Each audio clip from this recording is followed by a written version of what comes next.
Welcome back to another episode of the Monte and Wolf Show, talking about LCK, of course, once again. And we've got, quite a bit to talk about. We had some very important matches happen this last week, Wolf. Do you want to start with Hanwha Life versus T1, which happened last night and was perhaps not as close as we would have liked? Yeah, I'd say that's one of the matches that I was most excited to look at and see happen over the course of this last week. Especially when we saw the telecom war. It was interesting, but it wasn't the highest level that I was hoping for, and we'll talk a little bit more about that later. Basically, Zeka was a liability again, and I mean, you and I have been talking about this for a really long time. Like basically since the very beginning of last year, we were like, all right, everybody, just remember this was a weird one-off thing where he won Worlds, and he's decent. Like, he's not a bad player, but he's not the player that everybody made him out to be. It was fraudulent and a lie when he ended up getting Player of the Year. If you're focused on like his LCK performances, he certainly did not. He was not the best mid laner in LCK, not even close. And we saw a lot of the like glimpses of what Zeka is capable of in parts of last year, like his Yone. He had a few of those pop-off games. His Akali, whenever he plays it right, is really strong. Corki is a champion he's played a lot, and Hanwha played a lot when they weren't really sure about their identity and when they were struggling to figure out shot calling and stuff like that, because it's pretty easy to just play Corki and like wait and then poke people. But it wasn't like, a champ to me that I associate with Zeka being good at. I think the LCK writers were also kind of like, oh, Zeka versus Faker. It's going to be like, they play Corki a lot because these players are really good at Corki. And I was like, I don't think they should play Corki. They did. He got destroyed and made some really, really, really poor decisions. Like, there was one moment on top lane where he like went into Q Zeus for some reason. I don't know why. He didn't go first strike either. Like, I don't know what he was thinking. And then he just dies, and like it's the game is over. I don't want to see it anymore. We saw it a second time, and it was arguably the second time in a different way worse than it was the first time. So,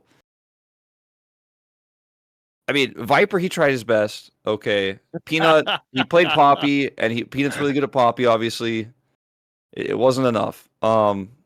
It wasn't enough. I'm not like saying this is putting my Hanwha expectations massively down. I just thought this series in particular, Zeka, it wasn't it for me. And I'm a little bit disappointed in the coaching staff for drafting that a second time and running it back. I mean, the running it back was really the egregious part, especially because when we look at what happened when he ran it back, Faker picks Orianna, completely bodies him in lane, and then he has unbelievably bad positioning, gets caught out before he can do any poke damage, doesn't use flash when potentially he could have to escape. And it was just all around a pathetic performance. And you know what? I don't understand, Wolf. I don't understand when this guy fucking won a world championship on Akali, and Akali's in the meta, how he can have 0 Akali games. 0. Like, what are they doing? Like, is this Akali bad now too, and it's just secretly inting scrims? Why can't we just have him play what he's good at instead of attempting, or just ban Corki? Like, if you're so fucking worried about Faker playing Corki, then just ban it. Please, yeah, that's what I thought they were gonna do. And I was actually Atlas was on a trip, so I actually had to host this, so I didn't give that many analytical points, but that was kind of what I was leading into after game one. Is like, yeah, probably they're gonna ban the Corki because it seems like this is not it. And then they allowed Faker to play arguably a better champion for him, historically speaking, across his career into the Corki, which didn't go well. And I mentioned it briefly a minute ago, but we were all pretty perplexed that he went for Hail of Blades instead of First Strike, especially when you're playing a matchup like the Orianna, where, yeah, you can trade with the Orianna better because of Orianna's passive and her windup and stuff like that. Hail of Blades can allow you to do a little bit more there in those types of trades. But I think the value of First Strike and getting that additional gold income throughout the game is super important, especially if you have to buy Hex Drinker because you're playing into a matchup where you need some more safety. that missing goal doesn't help your chances of catching up and coming back in the game at all. So I just was overall very underwhelmed and disappointed. Positioning was an issue you mentioned as well, and all the Hanwha fans and all the Viper fans are like, oh, we got a new anchor attached to the team. Viper's got another player that's going to drag him down, and I think it's a little bit early to completely judge this, but it's not looking good. It looks like it could be a big problem going forward. And I agree with you about the Akali. I think Akali is in a pretty unique spot right now in this meta, and we're seeing a lot of teams draft her incorrectly and struggling with her. But I think with her itemization right now and her build path that she can go pretty easily, there's multiple ones. Storm Surge is broken, right? So definitely they could try to draft around him, and Viper will be fine no matter what. So a little bit shocked that didn't happen. And I'm not too high on Hanwha going into next week. No. And I think this was one of the issues with this team is like, yes, they have very good kind of core of players coming over from Gen G. And in fact, like, we know they're still going to be good because Zeka being bad isn't enough to make them a bottom 5 team. Like, it's not enough to knock them out of the playoffs, especially during that series where, like you said, Viper, Delight, Doran, Peanut all had a relatively good series. It's just when we're talking about, can this team actually compete for a championship? And when you look at Zeka's play, I mean, the answer is really like no, like against elite mid laners and especially against Faker, where he's able to very comfortably play these control mages right now. It's essentially impossible to ban him out because T1's draft strategy is simply like first pick for Faker, or at least first pick in like first rotation him. And unless you're really going to commit to banning Ori, Azir, Nico, and then like first picking Corki, he's going to get one of those 4. Right? Like that's just how it's going to work because either T1's going to first pick it, or then if you wasted 3 bans on Faker, and the problem with that is then you literally have a ton of OP champions up, and let's pretend that scenario happens. You're on blue side, you do 3 bans like that, then you first pick your mid laner. Well, all of a sudden they have 2 picks on red side, and that's going to be champions that are going to be extremely strong for their bot lane or for Zeus in the top side. And so it doesn't even matter what Faker's performance is at that point in time because he'll be good enough, and then you'll get some crazy OP champ like we see with Zeus with Rumble or something like this. Or, the bot lane gets their specialty like double Hail of Blades AD carries with Ashe or something along those lines. Forest, they get Maokai and Rumble, or they get Maokai and Yone, something like this, which is very flexible for them. So yeah, it's not really possible to ban Faker out, but Corki is like the extreme, OP mid right now that is just guaranteeing you wins if we go later. And unless you're Zeka and you just completely send it every game. Exactly. And you can't understand that Corki is not in fact a flank champion and that you need to stay with your team and then put out rockets to deal damage. And Faker has an insane win rate on the pick. And I think he either was on like an 18 or 19 game winning streak on it, or it was recently broken, but I know he nearly got 20 wins in a row on the pick. So just ban it so you can't play it. You don't have to play it. You can ban one. You don't have to ban all of Faker's champions. Just ban that one, and don't worry about that one, and try to come up with a plan for the other ones. On the other side of things, obviously we've talked about a lot of frustration we had with Hanwha Life. We didn't really talk about T1 playing well. I think T1 did play very well. I think T1 seemed like their synergy and like the hangover from Worlds, like that was building up until this moment. And they played a lot better against Hanwha, arguably than they did even against KT earlier in the week. So kind of tightening the screws a little bit, because I was a little bit worried that we were going to have a few of these round 1 games where T1 kind of just fucks around and still stomps, but we're not like impressed. You know what I mean? Like these drafts where T1 is clearly just having fun and narrowly winning, but we know it wasn't really their 100%. I felt like this series they gave it their all, and we got closer, I should say, to seeing like what T1's real form might look like in a few weeks. Yeah, and I think we all expected this. Like if we're looking at the Gen G loss, like I think that was just I'm not going to say a fluke because obviously Gen G played well and it was a close fought series, but this is the T1 we expected to see. This was their real test because they were going up against two of the other, top 5 teams in the same week. There's a lot of preparation that goes into that. They come out beating both KT and Hanwha Life, which we would expect. But that wasn't necessarily a given after the Gen G loss. So I think everything is kind of playing out more or less as we thought it would coming into this season. The only really big upset this far has been, the Gen G immediate win over T1. But under the circumstances, it was understandable why T1 may be a little bit slower coming into the start of spring. Yeah, and I mean the KT series. It was a little bit messy, a little bit of a bounce back from KT Rolster in that one as well after they lost to Kwangdong somehow in their previous match. But that also did happen. But that one I feel like T1 did mess around a lot more. And I think T1 could afford to do that. We talk about this all the time when we see teams that are just way better than everybody else. And are often like defending world champions coming into a season where they don't want to, go super hardcore and go super meta. They wanted to see like how much they can limit test and how much they can on the fly use the picks that they like. And sometimes you accidentally make a double marksman meta by trying it and it's super strong, like we saw last year. So I think T1, not necessarily the best team in the LCK, but we have two clear top teams. So even in a series, like against KT, like against Gen G, like T1 could almost do it when they weren't giving their all. So I was just happy to see that it felt like they really came up with a draft that was very clean, very good for them, very their play style, and they executed it well with very few moments in that series where you were like, all right, T1, like a little bit of happy gaming. Yeah, some Pyke stuff, sure. Like they did a little bit, just a little bit. But I thought the Pyke pick was actually pretty smart in that scenario. Yeah, I mean, it was really, I think we had a pretty enjoyable series. I do want to talk about Kwangdong because they're obviously quite the surprise because we talked about them last week as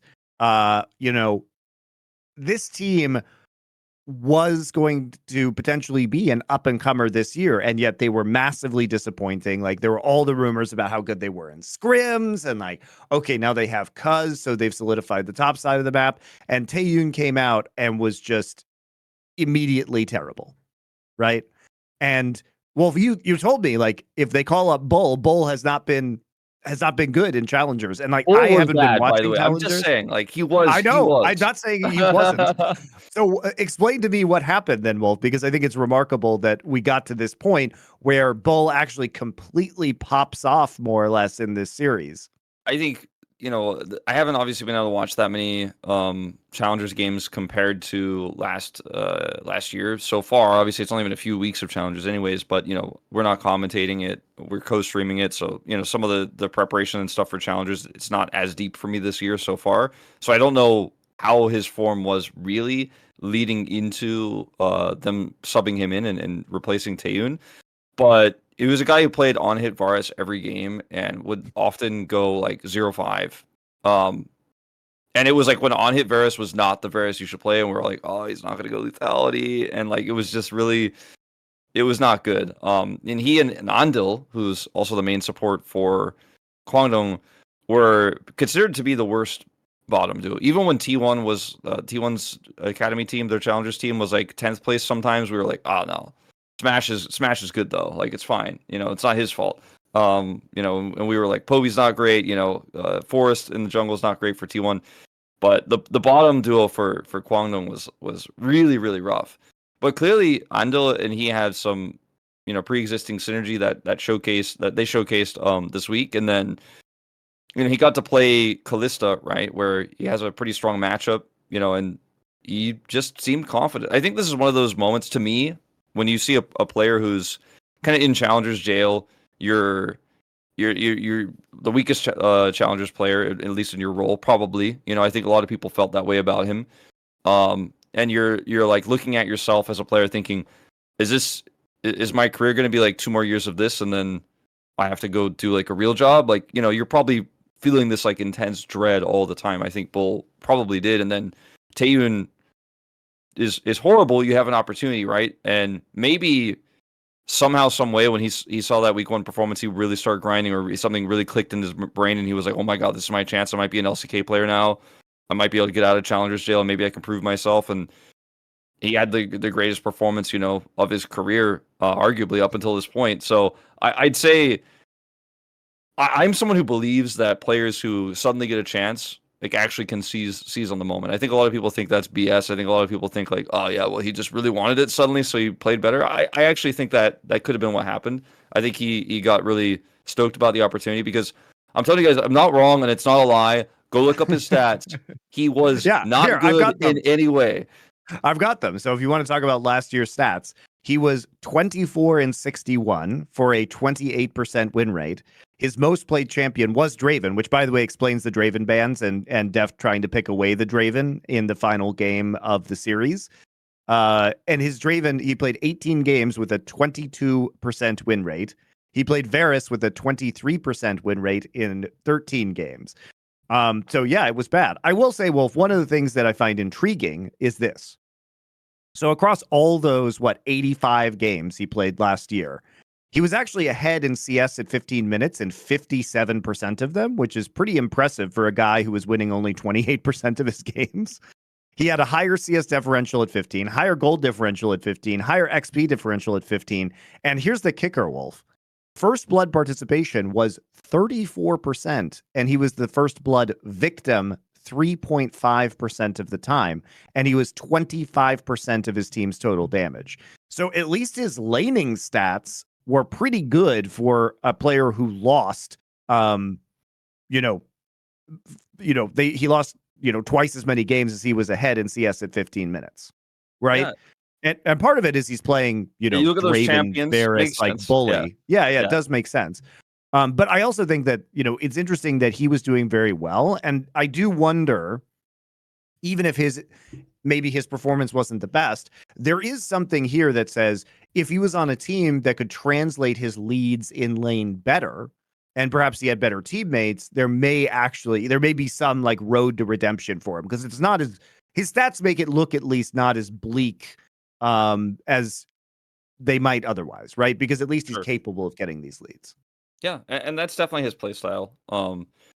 It was never really about him losing 2v2s or anything like that we were concerned about when we commentated him and studied his games. It was more about getting caught or being overly aggressive, following up on a play, for example, on Draven, where you're super low range and then he dies, and then his lane advantages are all gone, et cetera, et cetera. So, but yeah, with a pro team, that instead of basically the more amateur, especially at the bottom level where Kwangdong was, the level of play with Bulldog, Cuz, for example, can really help push that advantage way better than Kwangdong's jungler last year.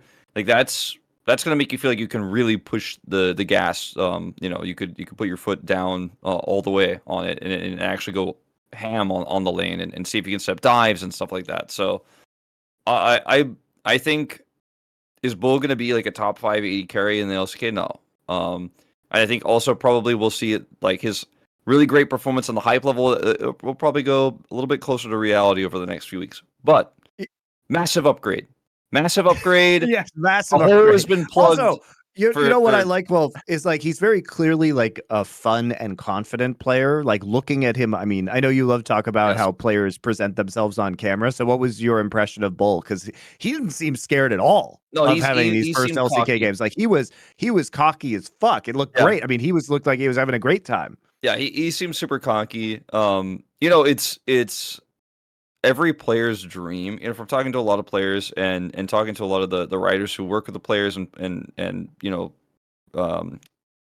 like press people who interview the players and stuff like this, it's one of the biggest goals a player has is to actually get the POG interview. It's like, yeah, I got POG, whatever, but I actually get to like go up on the stage now, and then the host is going to ask me questions, and I get to give my opinion. And even the most like quiet, soft-spoken players like Pays, like have like that feeling of like, oh, I got the interview. Like I actually get to talk to the fans directly, and they like, it's when you're a pro gamer, you put the headset on, you have noise blockers. Like it's you don't you know the crowd is cheering for you, but it's and you could hear like a little bit, but you're not really like reacting to the crowd. You're focused on the game, but when you go up and say something in front of all the fans and like they roar and it erupts into a cheer for you, I think that's something that every player is looking for. And I think Bull was ready to ham it up a little bit. And he knew he was going to get POG for his performance. He was super excited to do the interview. And he wasn't getting very many. I can't remember any interviews with him in Challengers, to be honest, although we never did English interviews, unfortunately, when we were streaming. I think this is a huge moment for him. Like, it's the biggest crowd he's ever played in front of, probably, unless he's played in some events I'm not aware of. And they loved his performance. So like, he deserves to be cocky. Like he has the the performance to back it up. And I'm really looking forward to seeing like if that confidence can help this team figure out their shot calling and other issues they have. Yeah, it was also like, I think, a little bit of a trap game for KT. They were probably focused on the telecom war, and indeed, because of the way that roster reveals work, they may not even have known that Bull was playing until like 24 hours before the match. Yeah.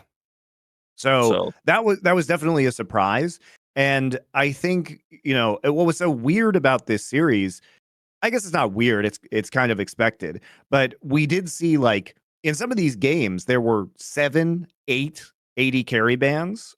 So they, both teams were trying to clearly target the bottom lane. Like on the Guangdong Freak side, they were taking out a lot of Def's potential champion pool. Like I said, we saw the Draven bans in the first couple of games. They were all, they were trying to target a Bull in other ways too by banning other AD carries. And it seemed like, okay, Deft in the final game, well, he's going to pick the Draven and just see what happens. But it seemed like kind of a short-sighted strategy because, first off, Deft is not a Draven player. Like, let me be clear. He's played only a handful of Draven games in his entire 10-year career at this point in time. So that felt really cocky. Like, okay, I'm going to take this away from you, even though this is not my best champion. And yes, before you guys start, I know he had a few good Draven games last year, but that doesn't make him a Draven player, because that's never been who he is. And especially against a Draven expert who's going to know some of these matchups inside and out. Like, it just feels like, okay, you take the Draven, but you give up the arguably more powerful champion in this meta, Kalista, to a guy who 1000% knows the Kalista Draven matchup, and Bull completely dominated. He completely dominated. So I think this was a really good look for Guangdong, and teams are going to have to be more thoughtful about how they approach draft in the future, because the whole like try and ban every AD carry and take away the Draven apparently is not going to work against them. It's too many other people are getting champions that are good. Like Bulldog then gets the Corki as a result in that last game because of the way that they're trying to pick away champions and the way the pick and ban worked out. So, Guangdong at the very least proves that you have to take them seriously now. You can't just fuck around and say, all right, whatever, we'll just win through bot lane. We're just going to throw all these bans out there. Def just mauled the rookie because it didn't work. And you gave up other things. And Guangdong is not so much of a joke that you can give up all of these other potential picks. And frankly, Guangdong just won the bot anyway. So I think this is a really good look for Guangdong Freaks, especially as they get more time to kind of work out the kinks. And yeah, I'm sure Bull is not going to have many of these repeat performances. But at the same time, this makes them a team that might be able to get into playoffs. And I think that's what we wanted from them starting the season, is to be a competitive middle of the pack team. And it's very impressive that they took a win off of KT. Yeah. And I hope that the momentum continues, because there is some hope. I was not as hopeful in their Nongshim series, where they could not finish the job. I mean, look, they didn't have a lot of engage, but that's a draft problem that they didn't solve for themselves. But there was a game where they had like every single objective, and Hextech Soul and Baron and like Elder, and they're just like not ending the game. I was losing my mind. But yeah, I think steps in the right direction. On the KT side of things, since we did talk about, Guangdong versus KT, we talk about like maybe a little bit more from the KT perspective of this week. after last week where we saw PerfecT, he had one really rough game, but then he bounced back in a big way. His NAR looked really impressive. We were like, okay, maybe this guy, he was a very middling to bottom of the table top laner compared to some of the other top laners and challengers. And then we were like, oh, okay, yeah, he looks like he's got it. Maybe he actually is going to be one of the new prospects for some of the stronger top laners in the LCK. Obviously, still a rookie. Obviously, still has a lot to learn, but the mechanics are there. The game sense is there. The guy looks like a killer. He's ruthless. No, not this week. This man is going 0-6 like game after game. All right. Hey. All right. I'm gonna defend PerfecT like this. So first off, Dudu is an underrated top laner. Okay. Yes. And he's dealing with a strong top side of the map with Dudu and Cuz. That was always going to be the kind of new strength of Guangdong coming in. And Zeus is fucking so good, Wolf. And not only that, I'll do you one better. In game 1 that KT won, by the way, they sacrificed basically owner's early jungle pathing to level 3 gank onto a matchup, where Zeus is extremely good as the Rumble. And it was really the reaction of KT to kind of split the map and try and put pressure on the bot side that it eventually caused them to win. And I think if you're KT, one of the things that has been true is that you've basically kind of left PerfecT out to dry a lot of the time, or your game plan has been weak siding PerfecT or like picking Udyr for PerfecT and just kind of leaving him in isolation. And so in some of these matches, he was targeted by the enemy team, and KT won a game where he was targeted, but they won because they punished the targeting of PerfecT. So like you can't really discount the fact that PerfecT was actually instrumental into winning that game and actually was very useful in the later stages of that game. Like he doesn't tilt when he's weak-sided. And we've seen him on some of these games kind of come back in the late game and do about as much as you could ask of him in the situation where he's been stomped in late. I mean, now, that series, the first series they played, right? I mean, that was a similar situation. Yeah. But my counter is that yes, he did get targeted, and yes, he was dove quite a few times when he was weak siding. But he also got solo killed. Like he got solo killed when he was playing Cassante into the Rumble, which is not like impossible. It does actually happen. It's really tough to play in a Rumble with Ignite, and if you make one mistake, you're probably just gonna die, or you're just gonna have to give up farm. And then because of how Equalizer works, if you think you're like, oh, I got hit by too many flamethrowers, I got to back off, like you will just die to a well-placed Equalizer. Like there's not much you could do. But then he also died when he had the counter pick Gwen into Cassante as well in a solo kill. Like there was Zeus is very good, but there are some ways that things can go wrong for you in terms of like you're getting dove and like they're weak siding you, but you're getting advantages elsewhere. But some of his individual laning mistakes, even against a good player like Zeus, is what worried me, because if they are going to put him in this, okay, we're just going to leave you over there, you can't be getting solo killed over there, because then everything falls apart, right? Then it's like, okay, well now the enemy top laner is going to get so big that it doesn't matter that you're getting advantage somewhere else. Look, I think you're not actually just respecting Zeus enough. I think the problem here is that Zeus is just too fucking good. Like, I think Zeus is just hitting a new level of performance for himself as a top laner.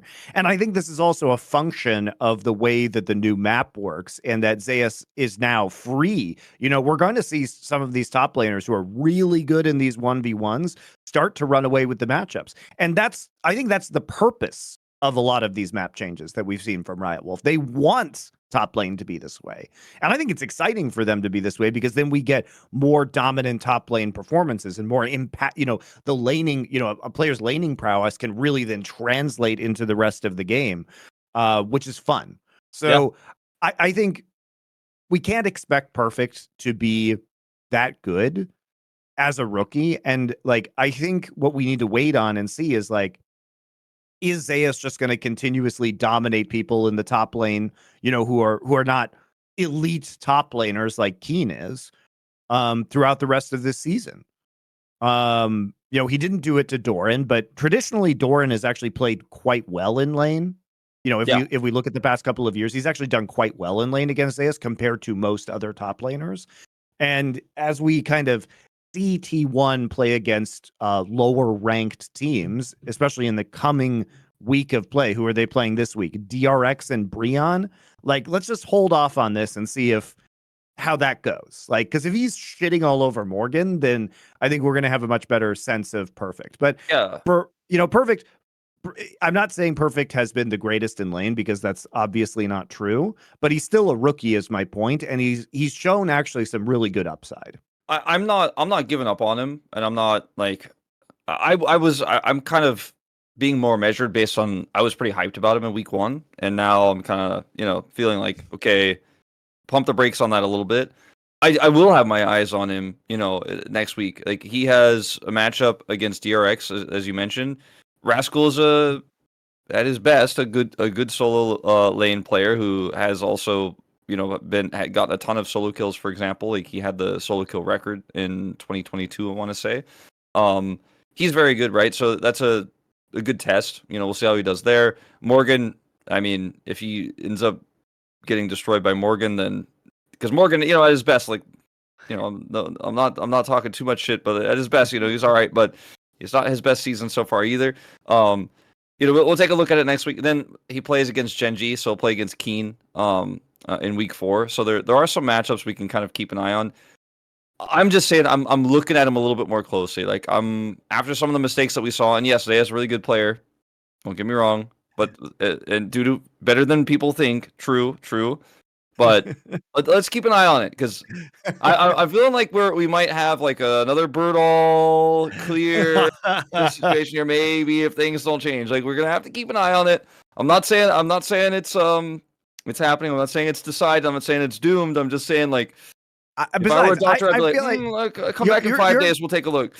I'm gonna push back too, because you're talking about PerfecT, and what we should be talking about is Pyosik, who absolutely shit the bed versus T1. Like, had such an abhorrent performance in the second 2 games of this series. Like, I was watching him play Vi into Poppy. It was maybe when he died to Owner in the jungle, it was maybe like the worst sequence of play that you could ever play Vi into Poppy. Like embarrassingly bad. Like, the 1v1 he fought with Owner, where he was on vision, queued in, got stopped by W, walked next to a wall, got stunned into the wall. Like, it was tanking the Raptors the entire time. Like, he was a level up too. Like, he made every possible mistake you could in the Poppy. And I was doing a VOD review of this on my stream, Wolf, and I was fucking mauling. I was like, this guy is so shit. It's unbelievable. Yeah, I forgot about that. That did happen. That was not it. I remember the reactions of people. Everybody was just like, it was one of those moments where everyone's like, oof, everyone's just like silent. And everyone's like, I don't know. Like, that was one of those moments where you're like, we might need to review that one. Like, we need to check his hardware. Like, No, I was just amazed, because it was actually the worst way you could ever play that skirmish. Like, every part of it was the worst way you could do it. And for a professional player, like, come on, man. Like, you can't just botch it that badly. And then not only that, but he's like trying to protect the bottom side in that game instead of counter jungling. And so, I mean, he just doesn't get any advantages from Owner being super aggressive on the ganks in the early game. He just plays Owner's game the entire time, then dies to him in the 1v1. Like, it was terrible. Yeah, and Pyosik, people are going to shit on me, but like, Pyosik has been good in some of these other games. But I keep saying, this is the duality of Pyosik. Like, he's either real hot or he's real cold, and there's not much middle ground. And you cannot rely on this guy to have, to get you a consistent performance. And I hate it when he's cold. So I try to always trick myself. It's my coping mechanism that when he's hot, to think that maybe he's just hot all the time now. Maybe he came back from LCS, he's like a top 3 jungler in the LCK. Maybe that's what's happening. No, reality strikes again. I love Pyosik. I think he's got a really good attitude. I think he's really smart. I think he thinks about the game in a very like proactive way in terms of looking for new meta picks, and he's very constantly searching for new ideas. That kind of like thoughtfulness about him and foresight that he has. makes him very exciting. I think he'll make a fantastic coach one day. If especially like a drafting coach, if he ends up retiring at some point, because he just has such a good mind for the game. Well, sometimes the hands don't work. Sometimes he something clicks in his brain. He's like, now is the time to go in, and it's definitely not the time to go in. But you're right. There were more issues in the top lane in that series. There were a few of them, unfortunately. I mean, PerfecT is left on an island there, man, because Pyosik will only camp bot side because that's where his DRX well, he and Deft buddies. Are besties, so yeah, his DRX buddies, Deft and Beryl, are. Meanwhile, PerfecT's just like, can I have some love too, please? No, I'm going to sit down here. No matter, just Poppy's here, I'm going to be here no matter what. It was just, a lot of this was just bad. So I think with KT, I'm just going to put this out there. Tarzan is a free agent. If Pyosik wanted to retire to coaching now, that would be great.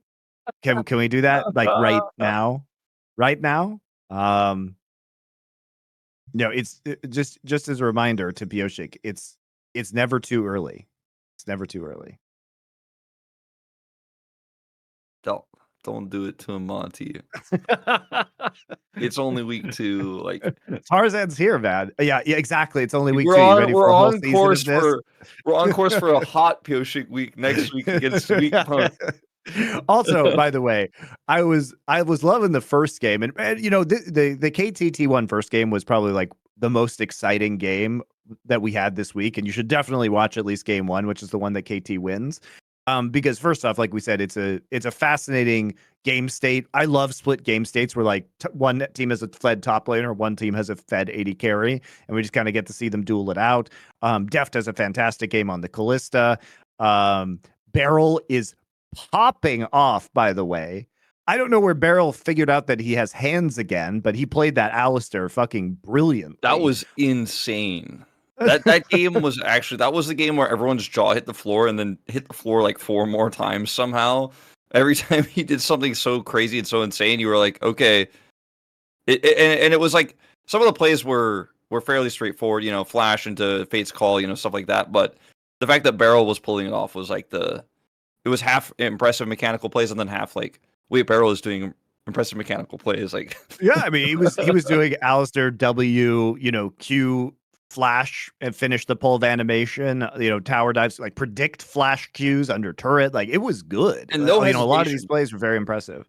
The thing is, like, no hesitation is, if you're going to play a pick like that, you have to have you have to be able to pull the trigger instantly when you see that angle. You can't ever have like a second thought, not even for like a quarter of a second, or you miss your chance.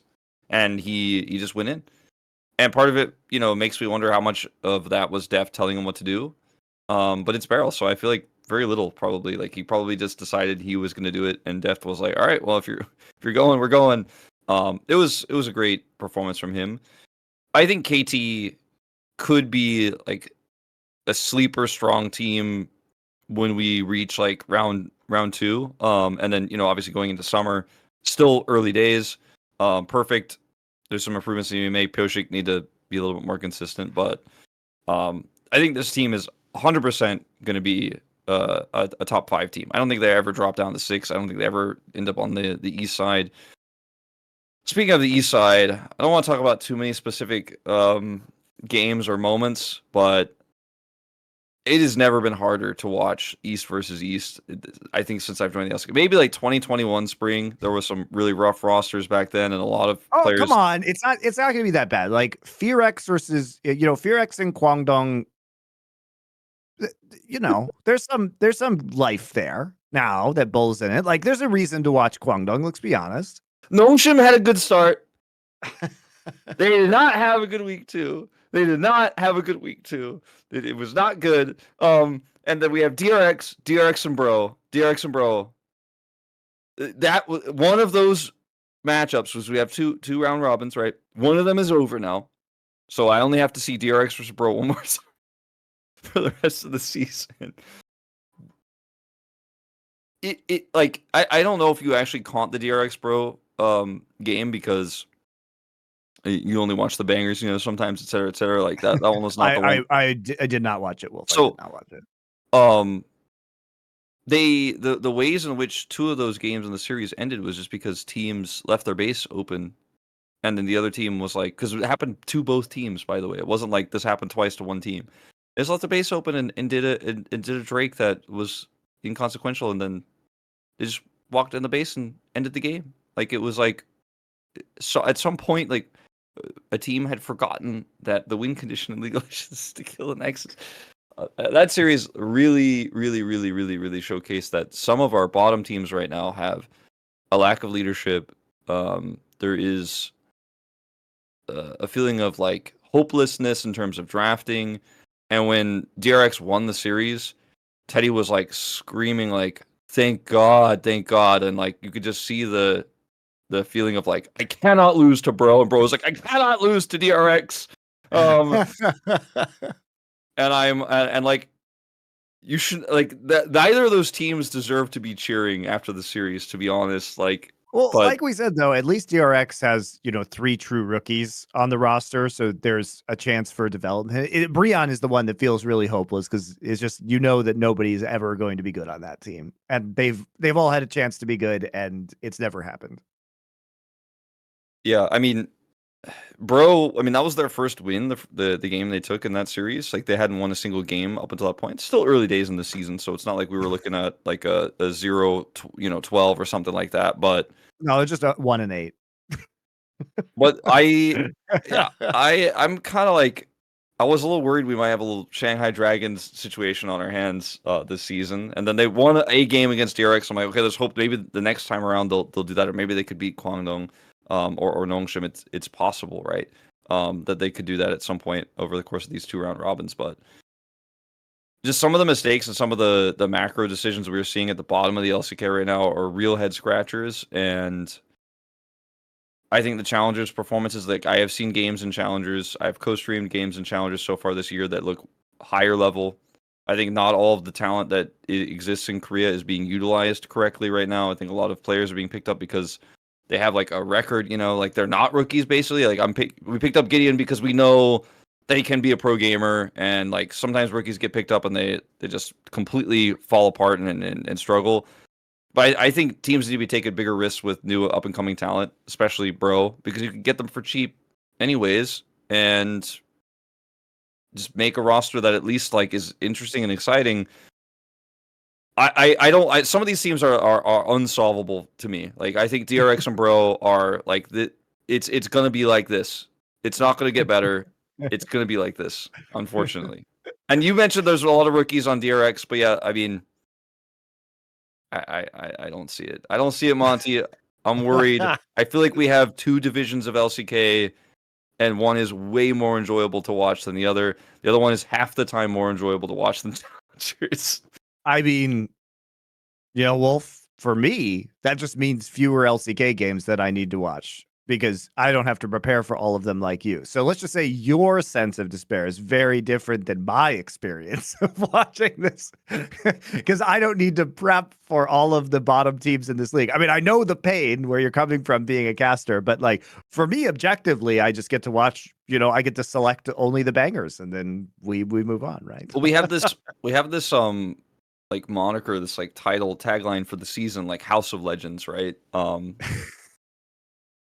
And a couple after we watched, the DRX Bros thing, and then it like came up and said House of Legends. I was like, you can't put that on the screen and then put that on the screen. You can't do that. Like, let me make a Korean analogy for you, Wolf. So in the movie Parasite, there is only one house, and there's a bunch of rich people living in the top part of the house, and then there are the people living in the basement. So really, it's just LCK is just the movie Parasite. And they're not wrong that it is the House of Legends. They're just not showing you the people secretly living in the basement, which is Breon. I just like, if we have half of the teams are interesting, right? And half of the teams are not. Then you end up with a bunch of stomps, which we will have next week. We'll talk about that later. But it also means half of the games are, or a large portion of the games are, Eastside versus Eastside as well. So you have stompy games, then you have low quality games. It means that people might lose interest in the LCK If they have to only like, and then our viewership just becomes also extremely top, which it already kind of is. But like, if you only watch the top games and don't care about bro, and not spamming Giga Chat in the chat, then it's not good for the health of the league. So I want every team to be competitive. I want every team So to be good, Monty. Even if you so don't watch here's it, and Twitch chat doesn't watch it, I want to watch it. I want people to watch it. So I'm trying to well, convince these teams to not be bad. all you got to do is just hype up Bull now as the new Chad of the league, Wolf. This is on you. Hey, I only got to cast him once so far.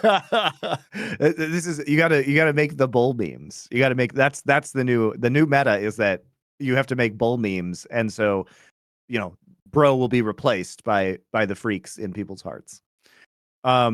All right, well, we do have to talk about another team before we go into next week's matchups, and that's obviously like Dplus, which I think had a surprisingly good week. But before we do that, guess what, guys?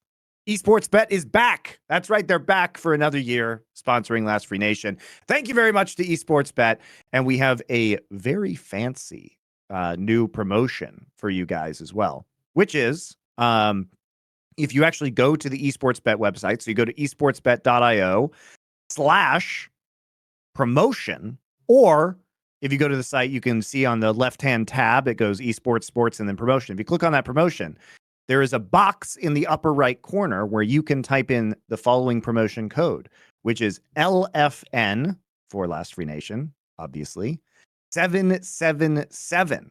This is a brand new code we've got, and it is a 200% deposit bonus. And this isn't just for first-time users. It is for absolutely anybody. So it's a 200% deposit bonus up to the maximum amount of 200 USDT or its equivalent in another cryptocurrency.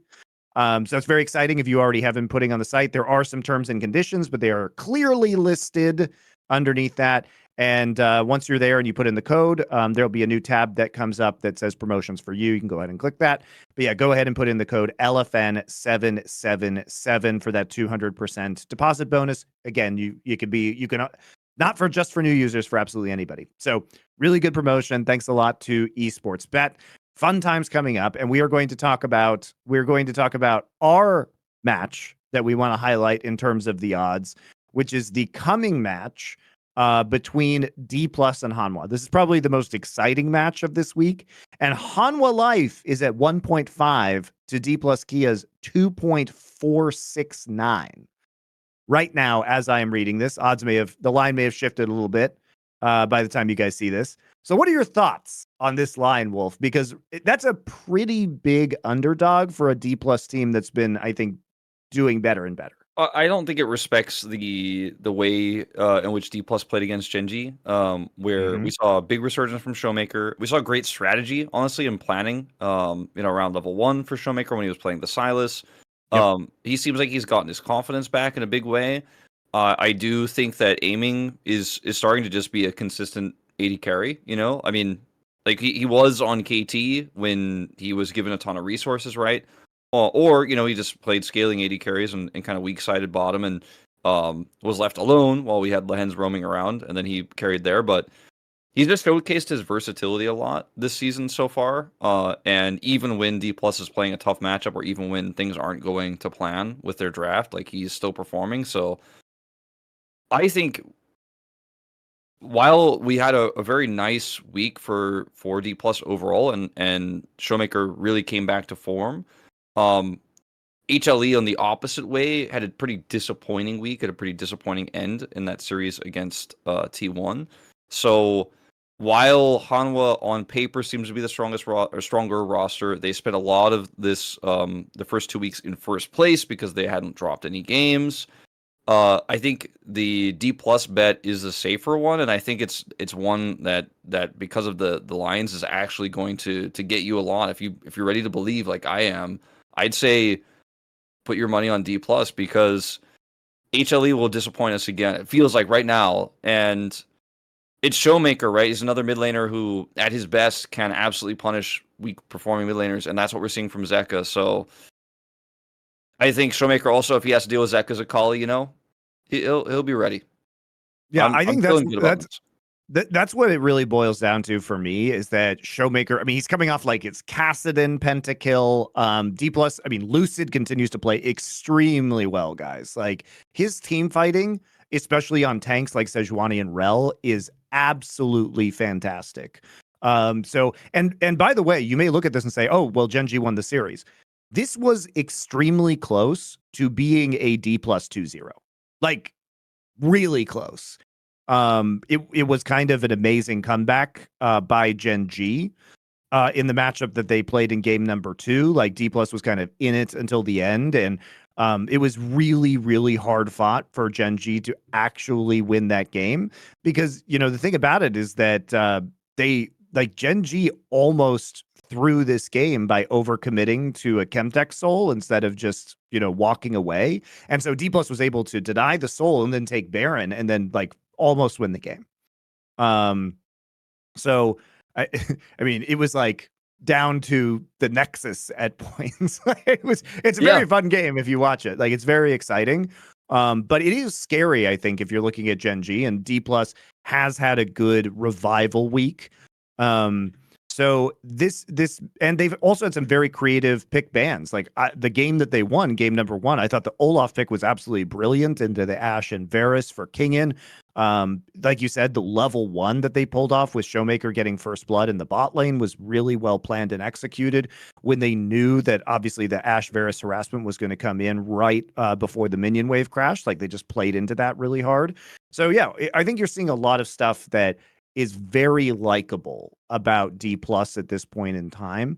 And so to me, it's not saying that they will win because obviously Han was a good team, but Dplus has shown that they can hang with the elite teams in this league.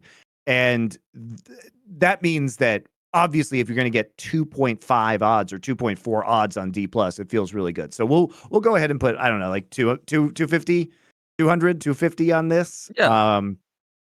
And don't dump massive amounts, but I think it's a solid, solid 250. I think that's fair. I think they earned that.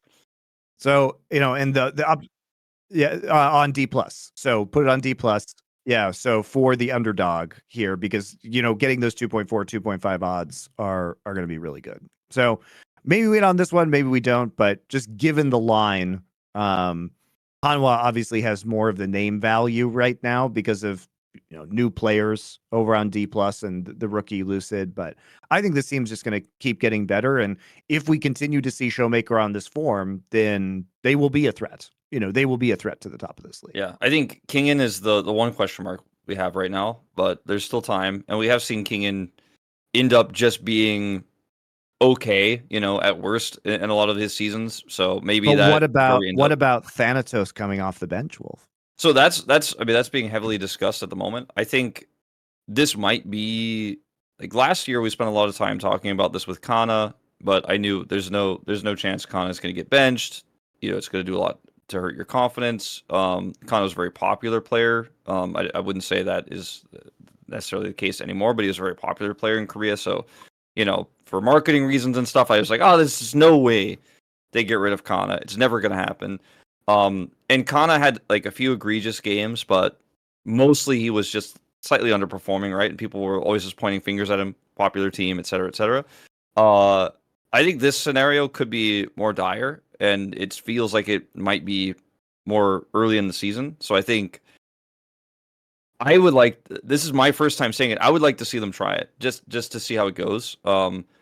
Because if you go into like week 4, 5, 6 and you haven't made that decision yet, then I don't think it's a good idea, right? Like you have to make this type of decision early, and then give some development time and see how it really goes in the early parts of round 1. Otherwise, you miss your window for that. So I'm not saying it's a must do, but this is the first time where I would like to see it. This is the first time where I'm saying, okay, I think this might be a wise choice. And I think they might actually do it because again, there were times where I thought, okay, maybe Kana should take a backseat for a minute, but I knew they weren't going to do it. Now I'm not sure, and obviously with the success they've had with Lucid already, maybe they're going to give it another look. So that's the one part of this roster that gives me pause right now, and I feel like if Kingin was having a Zeus level performance, right now, then this team would actually be able to potentially be a top 2 team, But that's the part that we're not sure about yet. So I'm hoping that we see some improvements over the next few weeks. I still think even with Kingan's current form, they could beat Hanwha, but for really contesting up there to try to make sure they're top 3, which is where I think their ceiling probably is for this first round. Yep. Kingan's gonna have to be better overall. Sure. I mean, still though, I mean, this was a very winnable series for them, and I think they really took Gen.G off guard, and like the creativity of their drafts and their willingness to kind of play fringe meta picks and then play them very well was really good. And I mean, Showmaker's had some really banger games this week. Like, go watch the Kassadin game where he just pentas on Kassadin. Go watch the Silas game where he's amazing on this Silas. Like, getting picks, using the Ash Arrow and Sejuani ult and Varus ult against the enemy team, creative first blood at level 1, like really good stuff. So this is the Showmaker that we've seen in the past. It just hasn't really been there in like the last year and a half, I would say. It did pick up towards the end of summer last year, but there were some very high quality Showmaker games in a way that it feels refreshing because we haven't seen like him string together a couple good games in the same week in a very long time. Yeah, we're on the edge of feeling like Showmaker's coming back, and that's that makes me feel like okay, there's some real long-term hope in this team. Again, still early days, but I'm hoping that he does not burn out, that he can actually keep that killer instinct that we know he has, which he definitely had in that series. Should we talk about next week's games a little bit? Yeah, Obviously, we talked about one of them, but yeah, because the rest of them are absolute garbage. Is that why? I mean, we're going to see a lot of stomps, guys, because it's not that, when we talk about Eastside, Westside teams, so like the top 5 versus bottom 5, we only have really the Dplus Hanwha between the top 5 teams. And on the other side of that coin, we only really have Fearex versus Nongshim, like between the bottom 5 teams. So as you can infer through deductive reasoning, this just means that every single other game is going to be a top 5 team versus a bottom 5 team. So we have 2 games of like on paper parity, and then we have 8 games of what should be stomps. So basically, Monte, if you're a Westside team, if you're a top 5 team, and you're not Dplus Hanwha, that matchup, and we're talking about you next week, you're in trouble. You fucked up. You've done good. We're like, we have to talk about this KT. We got to talk about this one. We got to talk about this one T1 series. Like, if we're actually having a discussion about your game next week, you're in trouble. Okay. So you better hope that we're like, oh yeah, it was a boring stomp week. That Dplus Hanwha series was pretty good. We were right about that. We told you guys to go for Dplus. We were right. Haha. And then everything else is gonna be like, yep, pretty straightforward. It should be a short episode. Okay. But if it's not, whoever didn't beat their counterpart on the eastern side of the bracket is in trouble. So hopefully our top teams can avoid that despair, because because it is so straightforward, there's not really that many trap games either, because both matchups for most teams are straightforward. So there shouldn't be. There should. I mean, there won't be, right? Like, surely. I mean, Wolf, the odds of there not being one upset in 8 games is pretty bad. Like, somebody's going on the naughty list next week. It's just going to be a matter of who it is, right? It would be kind of amazing if the favored teams went 8-0, even though they are heavy favorites. In these matchups. So we'll find out who's on the list next week. It gets a lot more interesting, obviously, in week 4. So Gen.G has a pretty big doubleheader with KT and Hanwha, and there are some exciting matches that will come through. Plus T1 is going to be that week as well. Yeah, there will be a bunch of good matchups the following week. So just hang in there, hang in there for this week. Might be a little bit straightforward, but yeah, it gets better, guys. I promise. All right. Well, thank you once again for watching Monte and Wolf Show this week. We'll be back same time next week to talk about who's on the naughty list. Till then.